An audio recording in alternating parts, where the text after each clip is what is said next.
belə bir sual verir. Deyir, oynayış sözündə neçə dodaqlanan sait var? Biz bunu bilmək üçün bəzən uşaqlar qarışdırır. Oynayır sözünə baxır və oynayır sözündə və deyir ki, baxır ki, burada o var və deyir ki, bir dənə dodaqlanan sait var. Ancaq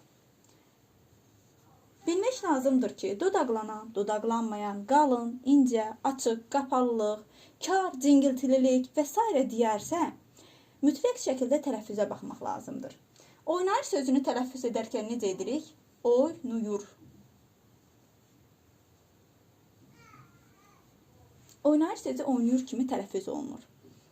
Deməli, mən tələffüzə baxmalıyam. Burada nə fərqi var? Burada keyfiyyət fərqi var. Keyfiyyət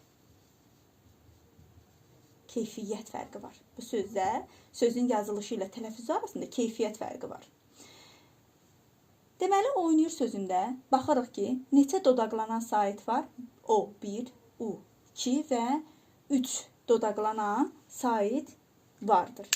Deməli, burada əsas biləcəyimiz qayda nədir? Dodaqlanan, dodaqlanmayan, qalın, incə, açıq, qapalı, cingiltili və kar deyilərsə, mütləq şəkildə həmin sözün tələffüzünü yazmalıyıq və onu tələffüzdə axtarmalıyıq. Yazılışda qəti şəkildə onları axtarmaq düzgün deyil. Tələffüzə yazıb və tələffüzdə onu araşdıracağıq.